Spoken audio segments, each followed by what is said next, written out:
사도행전 17장입니다.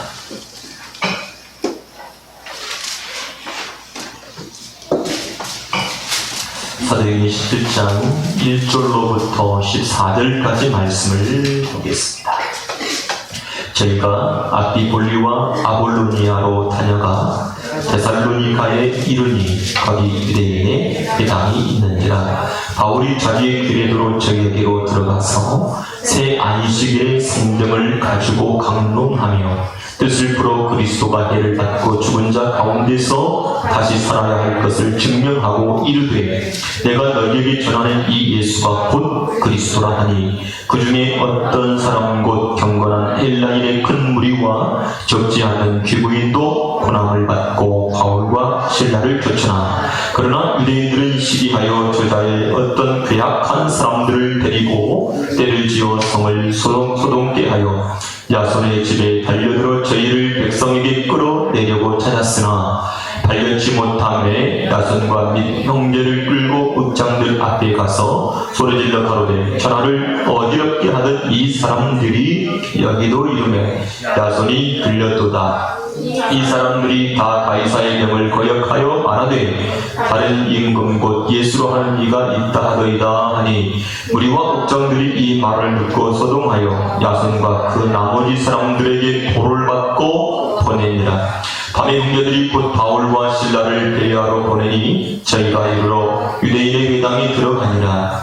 베레아 사람은 데살로니가에 있는 사람보다 더 신사적이어서 간절한 마음으로 말씀을 받고 이것이 그런가 하여 날마다 성경을 상고하므로 그 중에 믿는 사람이 많고 또 헬라인 귀부인과 남자가 적지 아니하나 데살로니가에 있는 유대인들이 바울이 하나님 말씀을 베레아에서도 전하는 줄을 알고 거기도 가서 머리를 움직여 소동케 하거늘 형제들이 곧 바울을 내어보려 바다까지 가게 하되 실라와 디모데는 아직 거기 위하더라. 아멘.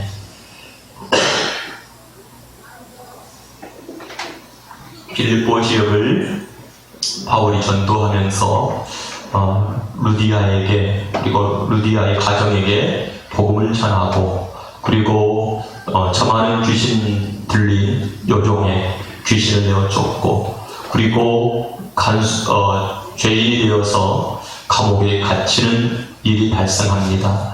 거기에서 기도하고 찬양할 때에 이제 자정쯤에 하나님께서 감옥문을 열어주시고 또 간수장에게 복음을 증거하게 하시는 놀라운 과정들을 우리가 보았습니다. 하나님께서 행하실 그 일을 보면은 이 사도행전 16장 14절을 보면 두아디라 성의 자주장사로서 하나님을 공경하는 루디아라 하는 여자가 들었는데 주께서 그 마음을 열어 바울의 말을 청중하게 하신지라 라고 말씀하고 있습니다. 복음이 전해지는 이 과정은 복음을 가진 자가 복음을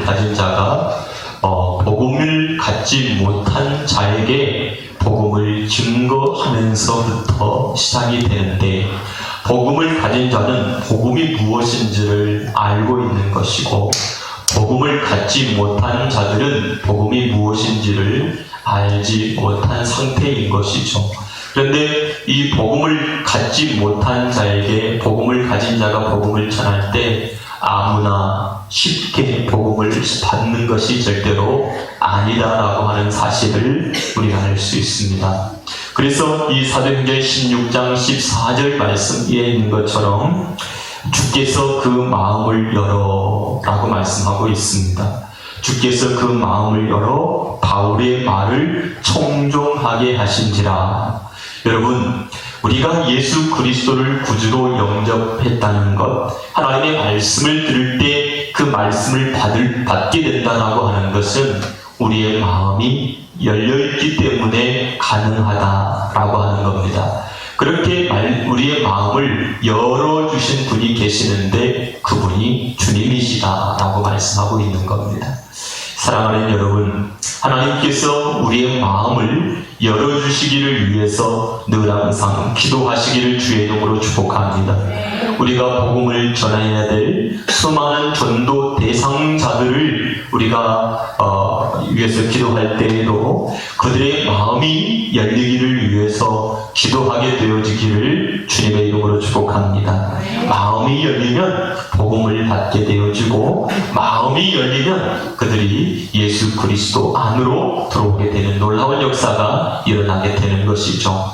우리가 이 시대를 보게 되어지면 많은 우리 그리스도인들 때문에 수많은 예수 믿지 않는 사람들이 마음의 문을 닫고 교회로 나오지 못하는 일들이 일어나고 있음을 우리가 볼 수 있습니다. 그래서 우리가 이웃들을 위해서, 가족을 위해서, 또 친구를 전도하고자 할 때에 관계 맺기가 그래서 매우 필요한 겁니다. 이 관계는 바로 복음을 전달하는 하나의 통로, 관이 되어지는 것이죠. 그래서 그들의 마음을 조금이라도 열 수 있는 방법은 그들과 좋은 관계를 잘 맺어가는 것이죠. 그래서 그 좋은 관계를 맺어가기 위해서는 필요를 채워주는 것입니다. 그들이 무엇이 필요한지, 무엇이 없는지를 발견하고 그들의 필요를 채워주면서 사귐을 갖고, 이렇게 했을 때에 마음이 열리고 복음을 받게 되어지고 교회로 나오게 되어지는 일들이 일어나게 되는 것을 우리가 살펴볼 수 있죠. 그래서 예수 그리스도를 믿지 않는 영혼들의 마음을 열어주시는 분이 바로 하나님이시다 라고 하는 것을 여러분들이 알게 되기 바랍니다. 하나님은 어떤 분이시기에 도대체 사람들의 마음을 열어주시는 하나님이신가? 하나님은 우리의 마음을 창조하신 분이시기 때문에 그렇습니다. 그리고 하나님은 우리의 마음을 감찰하시기도 하시는 하나님이시고, 그리고 하나님은 우리의 마음을 새롭게 만들어 주시기도 하시는 하나님이시다 라고 하는 겁니다. 그래서 우리가 때때로 살아계신 하나님 앞에 기도할 때에, 하나님, 내 마음을 새롭게 해주십시오. 내 마음을 더 새롭게 해주십시오. 더 깨끗하게 해주십시오. 더 정결하게 해주십시오 라고 우리도 기도해야 될 줄로 믿습니다. 그래서 하나님의 그 은혜가 우리에게 찾아온 만큼, 우리에게 임하는 만큼 우리는 더 새로워지고 더 새로워지고 더 새로워지는 하나님의 사람들이 되어진다는 것입니다. 그게 바로 변화인 것이죠. 하나님을 향한 변화가 일어나기 시작하는 거죠. 그래서 이 하나님의 그 은혜가 늘 항상 우리에게 임해서 말씀이 들려지고 그 말씀에 사로잡히고 믿음에 의한 삶을 살아갈 수 있는 복된 우리들, 내가 되기를 위해서 하나님 앞에 간절하게 기도할 수 있게 되기를 주님의 이름으로 축복합니다. 고린도후서 4장 6절을 보면은 어두운 데서 빛이 비치라 하시던 하나님께서 예수 그리스도의 얼굴에 있는 하나님의 영광을 아는 빛을 우리 마음에 비추셨느니라, 이렇게 말씀하고 있습니다. 하나님의 영광을 아는 빛을 우리 마음에 비춰주신다. 그러므로 우리가 예수 그리스도를 알게 되어지고 예수 그리스도를 사랑하게 되어지고 예수 그리스도를 섬기는 이 역사가 일어나게 되는 것을 우리가 살펴볼 수가 있는 거죠. 사랑하는 여러분, 참으로 우리에게 있어서 가장 중요한 것은 바로 우리가 하나님을 어떻게 섬기고 있느냐라고 하는 겁니다. 왜냐하면 우리는 바로 이 땅의 삶이 전부가 아니라 하나님의 나라의 삶이 전부이기 때문에 그렇습니다. 그래서 이 땅의 삶을 보고 나그네의 삶이다 이렇게 말하고 있는 거예요. 나그네의 삶.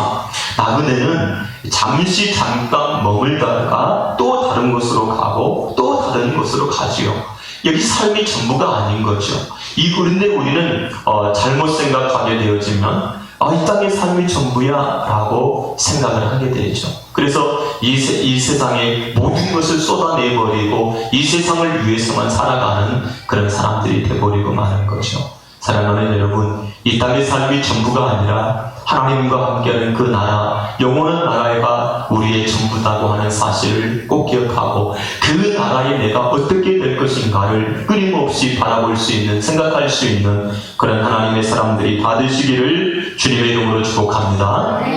자, 빌립보 전도를 이제 마치고 이제 사도 바울과 실라 그리고 디모데가 남쪽으로 내려가기 시작합니다. 그 남쪽 지역이 첫 번째가 바로 아비볼리고 두 번째가 아볼로니아입니다. 남쪽으로 내려갑니다. 그리고 어디에 이르냐면 데살로니가에 이르게 됩니다. 우리가 성경에 보면 데살로니가 전후서가 있죠. 근데 이 지역 지금 빌립보, 아비볼리, 아볼로니아 이 지역은 지금 전체가 마게도니아입니다. 마게도니아 유럽 지역입니다. 그래서 지금 이 북쪽에서부터 지금 남쪽으로 쭉 이렇게 지금 내려가면서 복음을 전하고 있는데 아비볼리와 아볼로니아에서는 별다른 이야기를 하고 있지 않고요. 그리고 어디로 내려가냐면 바로 데살로니가 지역으로 내려갑니다. 근데 이 데살로니가 지역은 빌립보 지역과 다르게 뭐가 있었냐면 유대인의 해당이 있었다. 이렇게 성경은 말씀해주고 있습니다.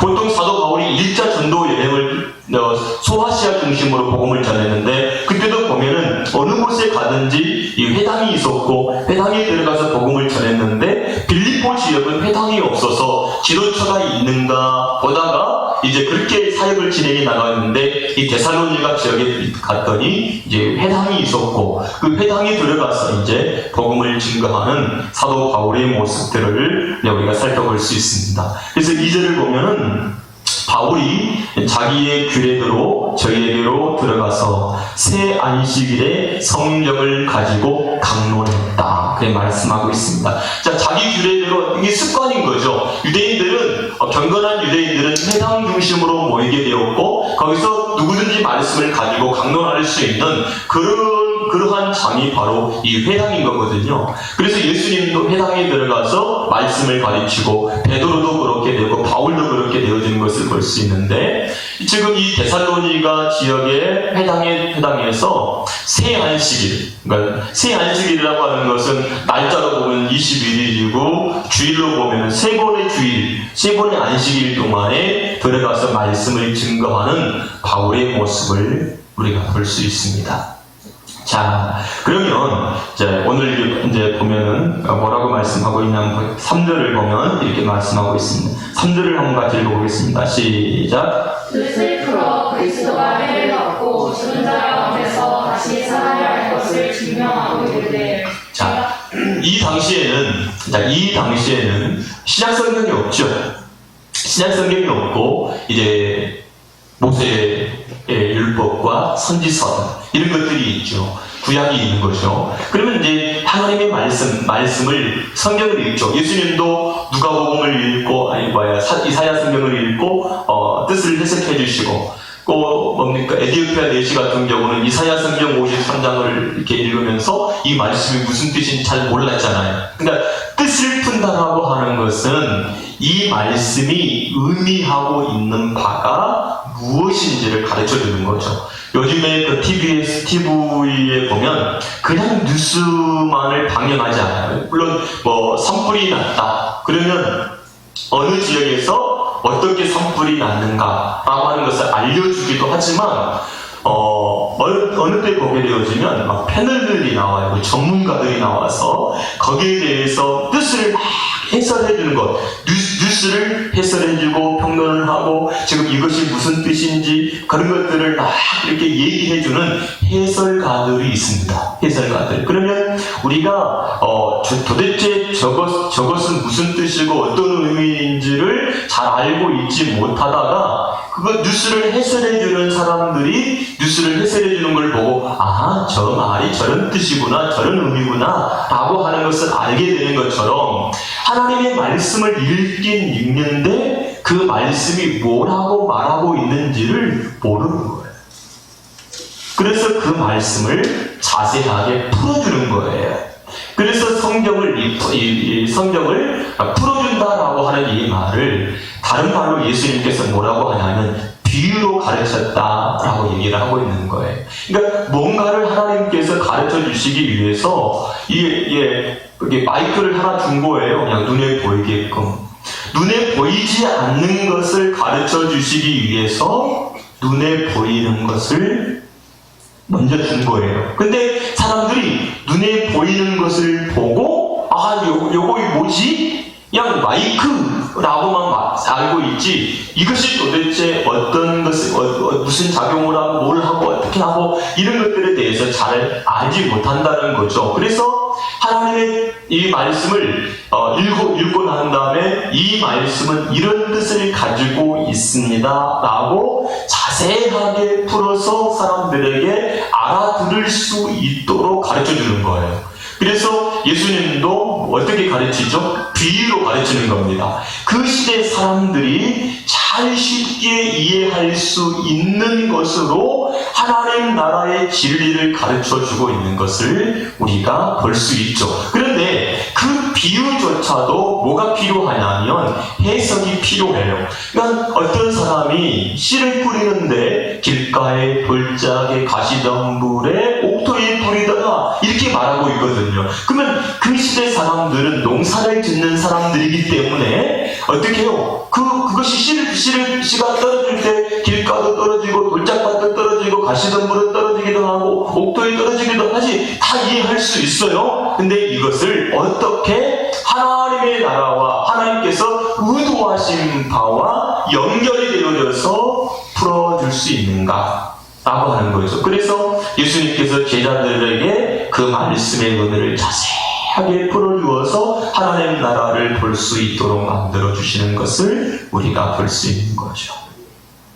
설교도 뭐냐면 말씀을 풀어서 가르쳐주는 그런 시간인 거죠. 여러분들이 하나님의 말씀을 갖는다라고 하는 것은 단지 요절을 외우는 것으로 끝나는 것이 아니라 내가 그 요절을 외우고 난 다음에 그 요절이 의미하고 있는 바를 자세하게 설명해 줄 수 있는 사람이 된다면 그것은 말씀을 가진 자가 되어지는 겁니다. 그런데 내가 요절을 외우고 있지만 그 말씀이 무엇을 원하는지, 무슨 뜻인지를 알지 못한다면 나는 아직 말씀을 가지지 못한 자가 된다라고 하는 것을 우리에게 보여주고 있는 거예요. 그래서 하나님의 말씀을 풀어야 되고 그 풀어진 말씀을 내가 갖는다라고 하는 것은 그 무엇보다도 중요한 것입니다. 그래서 짤막한 하나의 말씀을 가지고 10개로 100개로 풀어서 자세하게 가르쳐주는 것, 이런 것들이 필요로 하는 것이죠. 그래서 여러분, 하나님의 말씀을 풀어서 가지고 있고 그것을 전달해 줄 수 있는 능력을 갖추는 하나님의 사람들이 다 되어야 될 줄로 믿습니다. 이렇게 사도 바울이 이제 3주간에 걸쳐서 회당에 들어가서 하나님의 말씀을 풀어서 가르치기 시작했습니다. 자, 그러니까 이제 성경이 눈에 보이기 시작한 거죠. 전에는 성경이 눈에 보이지 않는 거예요. 왜? 도대체 이 말씀이 무슨 말씀인지 이해를 하지 못하고 있다가 사도 바울이 이 말씀이야 라고 가르쳐주죠. 마치 사도 바울 베드로도 예루살렘에 있는 성도들에게 뜻을 풀어서 가르쳐주니까 이 말씀이구나 라고 다 이해해서 예수 그리스도를 구주로 영접했던 것처럼 사도 바울도 그렇게 복음을 증거하기 시작하니까 사람들이 눈이 동그래지죠. 이 말씀이구나 라고 알기 시작했다 라고 하는 겁니다. 그래서 이제 그러면 사도 바울이 말하고 있는 성경의 주된 내용이 뭔가? 그것은 바로 그리스도가 해를 받고 죽은 자 가운데서 다시 살아야 할 것을 뭐했다? 증명했다. 그럼 성경은 다 누구를 말하고 있다는 겁니까? 예수 그리스도를 말하고 있다. 예수 그리스도만을 겨냥하고 있다라고 하는 사실을 우리가 알 수 있다는 겁니다. 그러면 예수 그리스도를 왜 겨냥하고 있는가? 그것은 바로 예수 그리스도가 우리에게 무엇을 주기 때문에 그렇죠? 구원을 주시기 때문이다 라고 하는 것입니다. 그러면 이제는 너희들이 염소의 피로, 소의 피로, 양의 피로, 비둘기의 피로 죄사함을 받는 시대는 이제 끝났고 누구의 피로? 어린 양 예수 그리스도의 그 피로 말미암아 이제는 너희들이 죄사함을 받고 구원 얻는 역사가 이제 일어나게 되어지고 그 증거로서 너희에게 성령을 하나님께서 한량없이 부어주는 역사가 일어나게 됐다라고 하는 것을 우리에게 말씀해주고 있는 거죠. 이것이 바로 성경에서 어떻게 해야 되죠? 눈에 보여야 되죠. 근데 성경이 눈에 보이지 않으면 어떻게 보냐면 이 말씀이 나에게 복된 말씀, 이 말씀도 나에게 복된 말씀 이렇게만 보여요. 이 세상에서 잘 먹고 잘 사는 것만 성경에서 보여지지 내가 예수 그리스도 안에 어떻게 거하고 어떤 은혜를 누리고 어떤 은혜를 나타나는지 이러한 것들은 눈에 보여지지 않는다는 거예요. 그래서 사람들은 하나님을 섬기는 이 모습이 마치 뭐와 같다라고 생각하냐면 그냥 알지 못하는 신, 하늘의 달이나 해나 별이나 또는 어디다가 정한 수를 떠놓고 빌고 부처를 섬기고 이런 우상 숭배와 똑같이 내가 이 땅에서 신을 섬긴다는 것은 단지 복을 받기 위해서, 우리 가정이 잘 되기 위해서, 우리 자녀가 잘 되기 위해서 그렇게 나만 복을 받으면 되지 라고 생각하는 입장에서 하나님의 말씀을 바라보고 선택을 하게 되고 이 말씀대로 됐으면 좋겠다라고 생각하고 있는 거예요. 그런데 성경은 모두 누구를 겨냥하고 있다고요? 예수 그리스도만을 겨냥하고 있고 우리가 예수 그리스도로 말미암아 구원 얻는 것을 말씀해 주고 있다라고 하는 것을 우리에게 말씀해 주고 있는 거예요. 사랑하는 여러분, 은혜는, 복은 전부 누구를 통해서 오냐면 예수 그리스도를 통해서 오는 거예요. 할렐루야. 그래서 우리 눈에 더 선명하게 예수 그리스도가 보여져야 됩니다. 우리 어렸을 때 먹지 같은 거 이렇게 뭘 그려놓고 난 다음에 까먹게 막 찌르고 긁게 되어지면 이게 벗겨지면서 복권 같은 게 그러잖아요. 밑에 이렇게 글씨가 써져 있고 거기에 음박지나 은색이나 금으로 이렇게 덮여져 있어서 그 동전으로 이렇게 까끌까끌한 것으로 그래 긁게 되어지면 그게 이제 조금씩 어떻게 됩니까? 보여지기 시작해서 딱 긁으면 그 벗겨진 부분만 어떻게 하죠? 보여지잖아요. 성경도 마찬가지예요. 마치 이렇게 그리스도가 딱 뒤에 숨겨져 있고 내가 딱 긁게 되어지는 부분만 보여지는 거죠. 그래서 여러분, 눈이 완전히 벗겨져서, 비늘이 벗겨져서 완벽하게 예수가 그리스도 되심이 보여지는 이 놀라운 역사가 일어났을 때에 우리는 그 앞에 온전하게 순종하며 섬길 수 있는 복된 하나님의 사람들로 세워져 가는 역사가 일어나게 된다는 것을 여러분들이 기억하게 되어지기를 주님의 이름으로 축복합니다. 그래서 성경은 우리에게 뭐라고 얘기하냐면 이사야 43장 8절을 보면 눈이 있어도 소경이고 귀가 있어도 귀머거린 백성을 이끌어내라 이렇게 얘기하고 있어요. 그 얘기가 뭡니까? 눈은 봄으로 어떻게 복이 있고 귀는 들음으로 복이 있는 거고 마음은 깨달음으로 복이 있는 건데 눈으로 보고 귀로 듣는데 어떻게 해요? 깨달지를 못하는 거예요. 그래서 하나님께 사실은 이게 뭡니까? 바로 눈을 열어주는 거예요. 귀를 열어주는 거예요. 마음으로 깨닫도록 만드는 거예요. 그래서 눈이 주님께서 이 복음서에 눈을 열어주고 귀를 열어주는 이 장면이 계속해서 나온다고요. 소경이 보게 되고 듣지 못한 사람들이 듣게 되어져. 주님께서 왜 귀를 열어주시니까? 왜 이와 같은 일이 일어나냐면 바로 하나님의 말씀을 보긴 보는데 어떻게 봐요? 전혀 보지 못하는 거예요. 그 상태가 뭐죠? 소경이고 귀머거리고. 그래서 바리새인들을 향해서 뭐라고 합니까? 너희들 소경이야. 소경을 지금 어떻게 하고 있지? 인도하고 있어. 그러니까 너희들이 둘 다 구렁텅이에 빠져버리고 마는 거야. 그러면 이 시대에 빛으로 눈으로 오신 분이 누구예요? 예수 그리스도죠. 그래서 예수 그리스도께서 말씀을 풀어서 성경을 정확하게 보도록 해주신다는 것이죠. 사랑하는 여러분, 성령님은 지금도 우리 눈을 열어서 성경을 제대로 보도록 가르쳐 주시는 하나님이신 것을 깨닫게 되기를 주의 이름으로 축복합니다. 그래서 모든 것을 가르쳐 주시고 모든 것을 생각나게 하시는 그 성령님께 늘 항상 우리가 기도해야 할 것은 무엇이죠? 하나님의 말씀을 정확하게 보게 하시고 정확하게 믿게 하시고 정확하게 순종하며 살아갈 수 있는 내가 될 수 있도록 도와주십시오 하고 기도하게 되어지기를 주님의 이름으로 축복합니다. 그래서 사도 바울의 복음의 핵심이 뭡니까? 예수 그리스도의 죽으심, 예수 그리스도의 부활하심, 이것이 바로 복음의 진수이고 복음의 핵심이라는 겁니다. 그래서 고린도 전서에서도 보면 성경이 말씀하신 대로 예수가 죽었고 성경이 말씀하신 대로 예수님이 살았다 이렇게 말합니다. 그 증명이 이루어지는 거죠. 그래서 성경이 말씀하고 있는 이 부분이 바로 예수 그리스도를 말하고 있던 거야 라고 그 시대 사람들에게 정확하게 가르쳐주니까 그 사람들이 놀랄 수밖에 없는 거죠.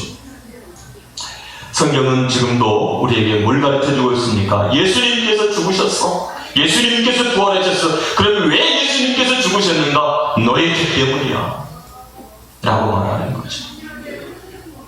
사랑하는 여러분, 우리의 죄 때문에 예수님이 죽으시고 그리고 부활하셨다는 사실을 여러분들이 기억하게 되어주기를 주의 이름으로 축복합니다. 그리고 예수 그리스도에 의해서 살아가는 하나님의 사람들이 다 되어야 될 줄로 믿습니다. 이렇게 새 안식일 동안 막 복음을 증거했더니 무슨 일이 일어나게 됐습니까? 바로 4절에 보면 그 중에 어떤 사람 곧 경건한 헬라인의 큰 무리와 적지 않은 귀부인도 고난을 받고 바울과 신라를 쫓게 되는 역사가 일어나게 됐죠. 자, 말씀을 풀어주니 사람들이 어떻게 됐죠? 귀가 열린 거예요. 보게 된 거예요. 진리를 깨닫게 되니까 예수님을 믿게 됐죠. 그래서 막 사도 바울과 신라와 디모데와 함께하는 사람이 됐어요. 그 교제했다라고 하는 것은 바로 구원받게 되어진 하나님의 사람이 되었다라고 하는 걸 말해주고 있는 거예요. 자, 그런데 이제 보세요. 5절 무슨 얘기 납니까? 그러나 유대인들은 시기하여 저자의 어떤 괴악한 사람들을 데리고 때를 지어 성을 소동케 했다. 자, 사도 바울이 예수 그리스도를 믿기 전에 그는 어떤 사람이었죠? 예수 그리스도를 믿는 사람들을 핍박했던 사람이죠.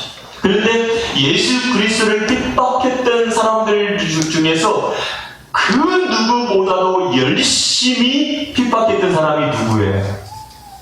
사도 바울이에요. 사도 바울. 우리도 뭡니까? 제가 이제 그 처음 신앙 생활을 했을 때 우리 담임 목사님하고 만나서 이제 성경 공부를 하는 시간이 있었어요. 성경 공부 시간. 그러면 두 사람, 목사님 한 분, 그리고 청년 둘, 저까지 해서 둘 하고 3명이서 성경 공부를 했다고요. 네, 했는데 맨날 저는 일주일 동안 하는 게 뭐냐면 오늘 목사님을 만나면 무슨 질문을 할까 이거예요. 저는 궁금증이 되게 많으니까 궁금증을 막 이렇게 찾아가지고 와서 그때 목사님께 말씀을 하는 거예요. 목사님 어떻게 되는 겁니까 이게? 하고 그러니까 제 수준에서 묻는 거예요. 제 수준. 그러니까 지금에 와서 그 질문들을 생각해 보면 우습죠. 성경을 전혀 모르니까, 하나님에 대해서 전혀 모르니까 그런 질문을 하는 거죠. 왜? 누구 곤란하게 만든다고, 목사님 곤란하게 만든다고 막 하는 거예요. 그러니까 지금도 가끔가다 제가 질문했던 그 질문들을 제가 받을 때가 있어요. 네. 그러면 저는 살짝 웃죠. 왜? 제가 생각나거든요, 그때가. 사도 바울 같은 경우는 정말 율법으로는 전문가적 사람이고, 그가 빌립보에서 말씀하고 있는 것처럼 율법의 의로는 힘이 없고 그런 사람이잖아요. 근데 그 사람이 율법적 관점에서 복음 예수 그리스도를 강력하게 핍박했던 사람이었거든요. 그 누구보다도 열심히. 그런데 지금 여기서 바울이 복음을 전하러 가는 지역들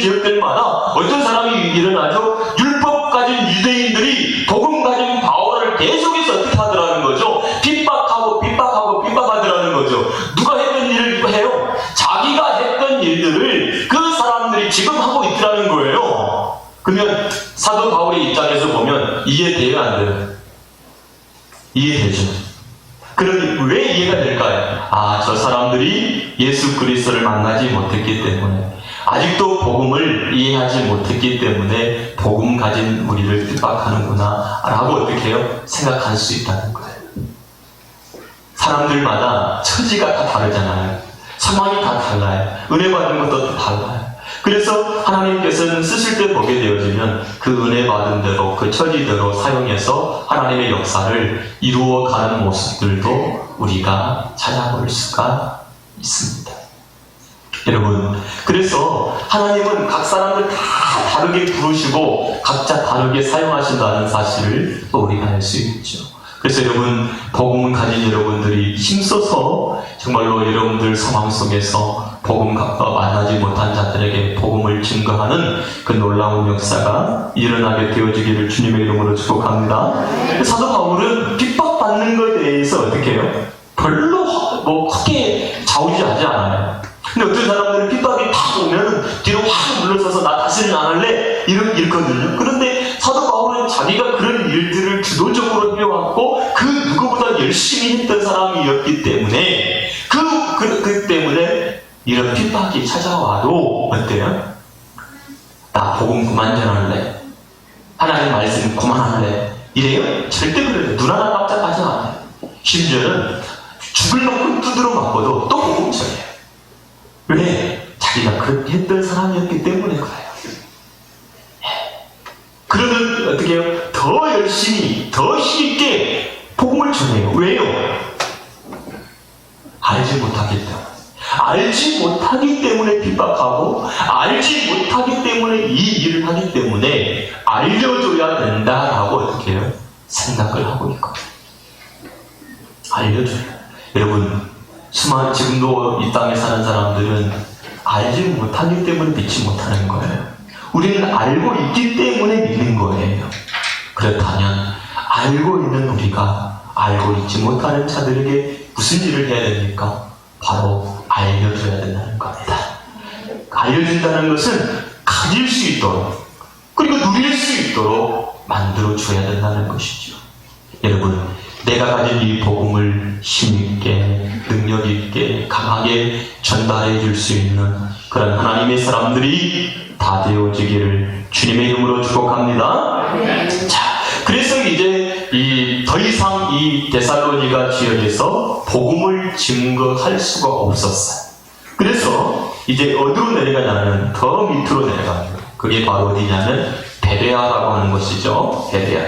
이 베레아에서는 무슨 일이 일어나는지 한번 살펴보도록 하겠습니다. 몇 절입니까?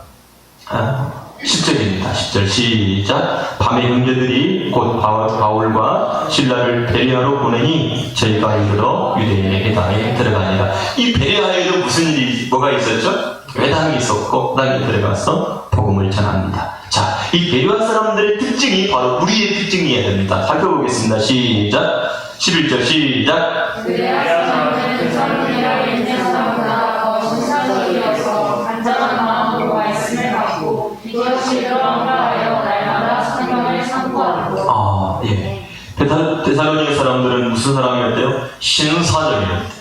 신사적이었대요. 그래서 그 신사적인 그 사람들은 하나님의 말씀을 어떻게 받았다고요? 간절한 마음으로 받고, 그 다음에 이것이 그런가 하여 어떻게 했대요? 날마다 성경을 뭐 했대요? 상고했다. 상고했다라고 말은 아나크리노라고 하는 말이에요. 크리노라고 하는 말이 심판, 재판 그런 의미를 갖고 있거든요. 근데 이 아나크리노라고 하는 이 말은 따라서 자세히 조사하다. 어떻게 했대? 성경은 자세하게 조사했다. 그러니까 이 베레아 사람들의 특징이 뭐예요? 성경을 자세히 조사해서 그 말씀을 가진 자가 된 거예요. 그러니까 그 말씀을 가진 자의 특징이 뭐죠? 구별할 수 있다는 거예요. 구별할 수 있다. 자, 안찬홍 증인의 그 다음에 신천지의 기타 여러가지 이단들에게 넘어가는 기존 성도들의 특징이 뭐죠? 구별할 수 있는 능력이 없다. 뭐가? 복음으로 그것들을 구별할 수 있는 능력이 없으니 마치 그것이 뭐인 것처럼, 복음인 것처럼 생각되어져서 넘어가게 되는 거예요. 그러니까 여러분, 이 베레아 성도들은 뭐였습니까? 말씀을 상고한 사람들, 자세하게 살피고 그 말씀을 구별해서 간직한 자들이 되어버린 거. 그러니까 이 사람들은 어때요? 헛된 소리에 넘어갈 수 있을까? 아니죠. 여러분, 진리 탐구에 정말로 강력한 이 사람들은요, 놀라운 은혜를 받을 수밖에 없죠. 여러분, 하나님의 말씀이 그런가 하여 상고할 수 있는 복된 하나님의 사람들이 되어지기를 주의 이름으로 축복합니다. 그래서 진리를 구별을 딱 해서 딱 가져서 누구에든지 진리를 딱 던져줄 수 있는 그런 하나님의 사람들이 되어야 한다는 거죠. 이게 바로 베레아 사람들인 거예요. 그런데 무슨 일이 있나죠? 그 중에 믿는 사람이 많고 또 헬라의 기부인과 남자들이 적지 않게 믿게 됩니다. 네. 복음이 파급되어져요. 그러니까 여러분, 마음이 어떤 자세인가가 믿음의 성장이 굉장히 좌우된다는 거죠. 우리 마음. 학교에서도 우리가 공부할 때 보면 자세가 굉장히 중요하잖아요. 내가 오늘 어떤 마음으로 수업이 임할 건가? 오늘 예배 시간에도 우리가 예배를 드리면서 어떤 마음으로 예배를 드릴 것인가? 어떤 마음을 가지고 말씀을 들을 것인가? 이거 매우 중요해요. 왜? 그게 준비니까요. 근데 준비가 되어지지 않는 상태에서 말씀을 받는다라고 하는 것은 매우 어렵죠. 그런데 내가 말씀 받을 준비가 다 되어 있어. 그렇게 되어지면 돼요. 말씀이 쑥쑥 들어오게 되는 거죠. 그럼 내가 삼게 되는 거죠. 그런데 말씀이 들어오지 않아요. 왜? 준비가 되어지지 않으니까. 그래서 여러분, 예배 시간에 일찍 올라와서 마음을 준비하고 사모하는 마음을 갖고 하나님께서 은혜 주시는 그 말씀을 내가 다 받기를 위해서 기도하고 사모함으로 간절하게 하나님 말씀을 받는 역사가 일어나게 되어야 될 줄로 믿습니다. 아멘. 자, 그런데 43절을 보면 이 무슨 일이랍니까? 데살로니가에 있는 유대인들이 바울이 하나님 말씀을 베레아에서도 전하는 줄 알고 거기도 가서 무리를 움직여서 소동케 하거늘. 네. 자, 여러분, 복음을 핍박하는 자들도 뭐가 있어요? 열심히 있지요? 굉장히 열심히 있어요. 여러분, 우리에게는요, 복음을 전하고자 하는 그 열심이 더 커져야 될 줄로 믿습니다. 복음을 핍박하는 자들보다 복음을 전하는 자들의 열심은 더 커져야 되는 것입니다. 여러분들 속에 내가 가진 이 복음을 전해야 되겠다라고 하는 열심이 있습니까? 열정이 있습니까? 마음이 있습니까? 우리 속에 복음을 전해야 되겠다라고 하는 열정, 마음이 우리에게 없으면 우리는 절대로 이 복음을 전할 수가 없습니다. 그런데 우리 속에 복음을 전해야 되겠다라고 하는 열정이 있으면, 마음이 있으면 우리는 그때부터 복음을 전할 수 있는 하나님의 사람들이 될 수 있는 것. 여러분, 이 시간에 살펴보십시오. 내 마음속에 복음을 전하고자 하는 열정이 있는가? 마음이 있는가? 얼마만큼 있는가? 얼마만큼 있는가? 정말로 열정이 있는가? 한번 살펴보십시오. 만약에 내 속에 복음을 전하고자 하는 열정이 없다면 오늘부터 우리는 기도해야 됩니다.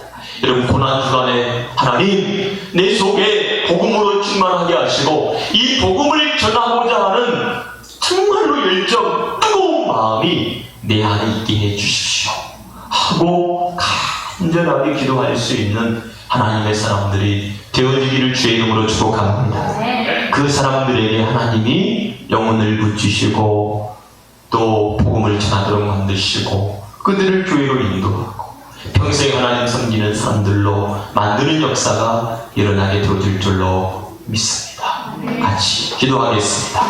할렐루야. 살아계신 우리 하나님 아버지 참으로 감사합니다. 사도 바울이 이제 빌립보에서 데살로니가로 그리고 이제 베레 아버지 복음을 전하는 모습을 우리가 보게 되었습니다. 아버지 하나님 정말 이 땅에서 복음을 증거할 때에 아버지 허다한 사람들이 예수 그리스도를 믿는 역사가 일어나고 또 강력한 핍박도 일어나는 것을 우리가 보게 되었습니다. 거룩하신 우리 하나님 아버지, 우리 행복한 교회 사랑하는 모든 성도들이 복음에 대한 열정이 있기 원합니다. 복음을 핍박하는 자들도 얼마나 열심을 내며 복음을 핍박하고 있습니까? 복음을 전하지 못하도록 하고 있지 않습니까? 우리들 아버지 정말 복음을 전하기 위해서 정말 뜨거운 가슴 가지고 뜨거운 마음 가지고 전할 수 있는 복된 하나님의 사람들로 세워지는 역사가 일어날 수 있도록 우리 주님이 우리를 인도해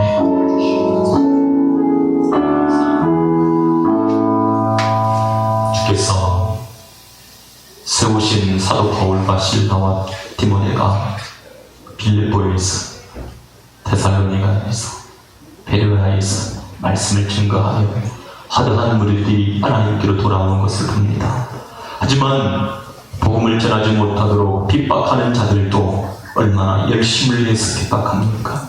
하나님, 우리 행복한 이 모든 성도들이 복음을 전하는 열정이 정말로 강불같이 타오를 수 있는 하나님의 사람들 되게 하여 주셔서 언제 어느 때든지 예수 그리스도를 알지 못하는 모든 영혼들에게 복음을 풀어서 전달해 줄 수 있는 복된 하나님의 사람들이 다 될 수 있도록 역사해 주옵소서. 이를 위해서 기도가 되게 하여 주옵소서. 예수님의 이름으로 기도하옵나이다. 아멘.